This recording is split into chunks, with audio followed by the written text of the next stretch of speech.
সরকারি নিয়ম নীতি উপেক্ষা করে ফুলবাড়ি ফায়ার সার্ভিসের নাম ভাঙিয়ে এক্সট্রিম গুইসার বিক্রয়ের অভিযোগ উঠেছে ফুলবাড়ি ফায়ার সার্ভিসের কর্মকর্তা এবং কর্মচারীদের বিরুদ্ধে। আমরা তদন্ত করে দেখেছি যে এই ফায়ার সার্ভিসের এই ইকুইপমেন্টটি বিক্রয়ের জন্য তাদের সরকারি কোনো নীতি বা কোনো ধরনের অনুমোদন নেই। অথচ ফায়ার সার্ভিসের কর্মকর্তা এবং কর্মচারীরা ব্যক্তিগত সুবিধা আদায়ের লক্ষ্যে মানুষদের 1200 টাকার এই সিলিন্ডারটি বিক্রয় করছে 2200 টাকায় এবং বিভিন্ন ধরনের কথা বলছে। তারা বলছে যে এই ফায়ার সার্ভিসের পক্ষ থেকে এটা নিতে হবে, এটা নিলে আপনারা যেমন নিরাপদ থাকবেন আর এটা আপনাদের কাছে থাকা প্রয়োজন আছে। কথা সত্য, এটি থাকা প্রয়োজন আছে, কিন্তু সেটা দেবার কোনো ধরনের রাইটস বা কোনো ধরনের অনুমতি ফায়ার সার্ভিসের নেই। তারা কিন্তু ব্যক্তিগতভাবে এটি ব্যবসায়িক হিসাবে দাঁড় করিয়েছে এবং এইটাকে কেন্দ্র করে তাদের মধ্যে একটা গন্ডগোল তৈরি হয়েছে এবং এটাকে কেন্দ্র করে তাদের মধ্যে এই মুহূর্তে পাল্টাপাল্টি অভিযোগ চলছে। আপনাদের আমি সেটা দেখানোর চেষ্টা করছি। সরকারি নিয়ম নীতি উপেক্ষা করে ফায়ার সার্ভিসের নাম ভাঙিয়ে চড়া দামে ফায়ার এক্সটিংগুইশার বিক্রয়ের অভিযোগ উঠেছে দিনাজপুরের ফুলবাড়ি ফায়ার সার্ভিস স্টেশনের কর্মকর্তা ও কর্মচারীদের বিরুদ্ধে। অভিযোগের তীর ফুলবাড়ি ফায়ার সার্ভিস স্টেশন কর্মকর্তা জাহাঙ্গীর হোসেন, সাব অফিসার আবদুল্লাহ আল মাহমুদ এবং ফায়ার ফাইটার মনোয়ার হোসেনের দিকে। স্থানীয় একাধিক ব্যবসায়ী ও ফায়ার এক্সটিংগুইশার ক্রেতাদের অভিযোগ, ফুলবাড়ি ফায়ার সার্ভিস স্টেশনের লোকজন তাদের কাছে প্রায় 2200 টাকা দামে ফায়ার এক্সটিংগুইশার বিক্রয় করেছেন। শুধু তাই নয়, প্রতি বছরে মেয়াদোত্তীর্ণ ফায়ার এক্সটিংগুইশার রিফিলের নামে 700 টাকা করেও আদায় করা হয় বলে অভিযোগ করেন তারা।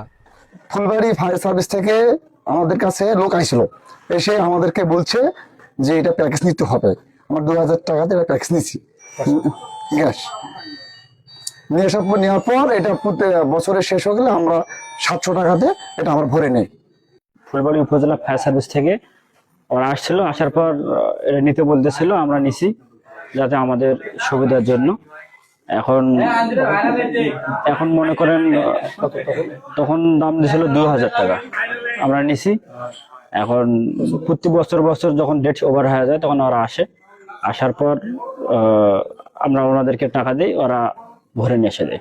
ফুলবাড়ি ফায়ার সার্ভিস থেকে আমাদের এখানে আসছিল, আসার পরে আমার দোকানে বললো যে ফায়ার সার্ভিসের হলো আমরা অফিস থেকে আসছি, গ্যাস সিলিন্ডার আপনারা নেন। ভাই কত দাম? কত? 2000 টাকা। তখন আমি 2000 টাকা দিয়ে নিলাম। অভিযোগের বিষয়ে ফুলবাড়ি ফায়ার সার্ভিস স্টেশন কর্মকর্তা জাহাঙ্গীর হোসেন সরকারের সঙ্গে মুঠোফোনে যোগাযোগ করা হলে তিনি দাবি করেন এই ধরনের কর্মকাণ্ডের সঙ্গে জড়িত সাব অফিসার আবদুল্লাহ আল মাহমুদ ও ফায়ার ফাইটার মনোয়ার হোসেন।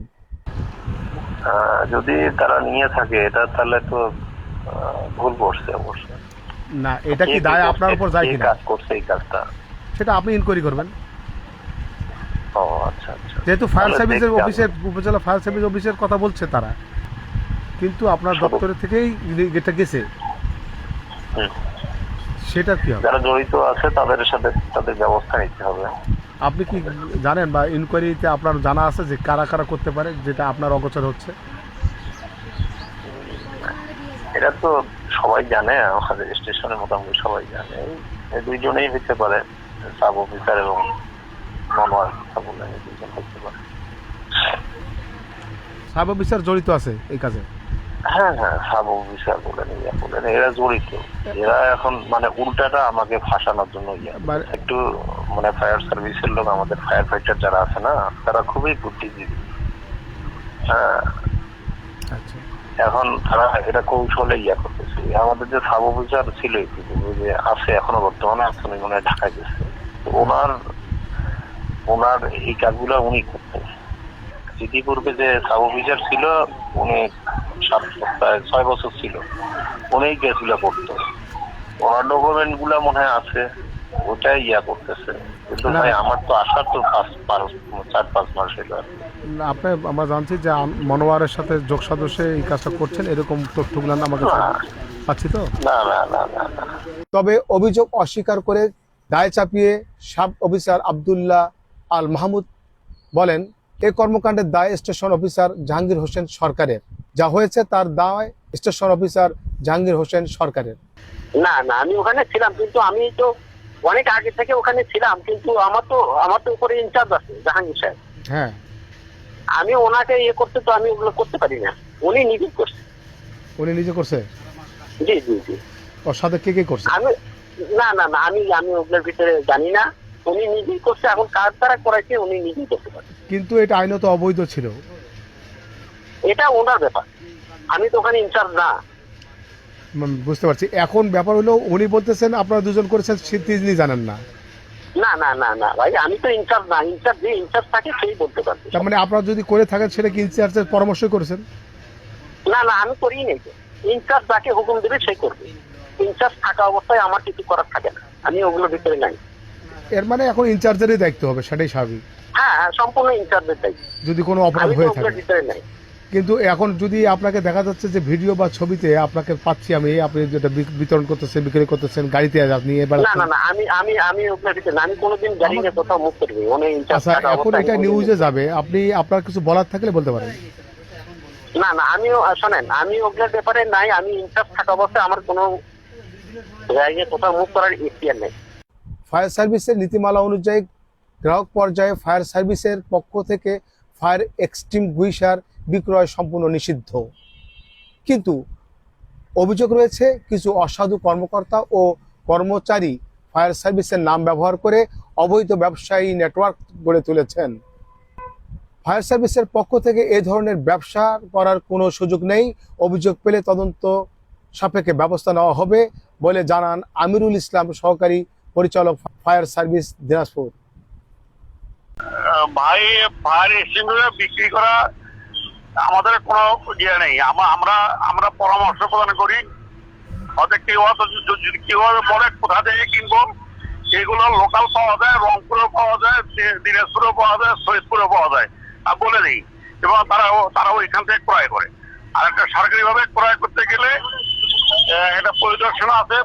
সরকারিভাবে ক্রয় করলে ও সংশ্লিষ্ট প্রতিষ্ঠান আবেদন করলে পরে আমরা পরিদর্শন করে তাদেরকে প্রতিবেদন জমা দিই। সেই মোতাবেক তারা সরকারি বিধিমালা অনুসরণ করে ক্রয় করে।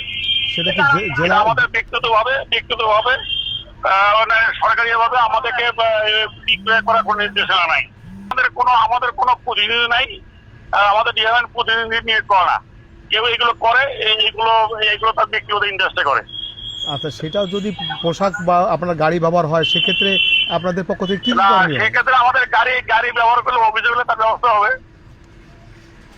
অভিযোগ আমাদের কাছে অভিযোগ আসলে পরে আমরা তার ব্যবস্থা করবো। কেন সরকারি গাড়ি দিয়ে ওইগুলো তো বিক্রি করার বিধান নাই। এদিকে অভিযোগ উঠেছে এই অনিয়ম ও অনৈতিক কর্মকাণ্ডের প্রতিবাদ করায় ফুলবাড়ী ফায়ার সার্ভিস স্টেশন থেকে একযোগে 8 জন সদস্যকে বদলি করা হয়েছে। স্থানীয়দের দাবি, পুরো বিষয়টি নিরপেক্ষ তদন্তের মাধ্যমে দোষীদের বিরুদ্ধে দ্রুত ব্যবস্থা নেওয়া হোক। ফুলবাড়ী ফায়ার সার্ভিসের অনেকগুলো উপকার আমরা পেয়ে থাকি। ফুলবাড়ী ফায়ার সার্ভিস আমাদেরকে বিভিন্নভাবে দুর্যোগময় মুহূর্তে সহযোগিতা করে থাকে, কথা কিন্তু এড়ে যাওয়ার কোনো সুযোগ নেই। কিন্তু এরই আড়ালে তারা একটা ব্যবসা বাণিজ্য নেটওয়ার্ক গড়ে তুলেছে, যা ফুলবাড়ী ফায়ার সার্ভিস নয়, ফায়ার সার্ভিস নীতিমালা অমান্য করে, একেবারে সরকারি বিধিনিষেধ অমান্য করে তৈরি করা। এর বিরুদ্ধেই আমাদের আজকের এই প্রতিবেদন। যারা আজকে আপনাদের এই প্রতিবেদনটা দেখলেন তাদেরকে জানাচ্ছি আমাদের পক্ষ থেকে শুভেচ্ছা, অভিনন্দন। আপনাদের পাশে ঘটে যাওয়া যে কোনো অন্যায় অনিয়ম যদি হয়ে যায় আমাদেরকে জানাতে একটুকু সময় নেবেন না। আমাদের নম্বর স্ক্রিনের নিচে দেওয়া থাকলো।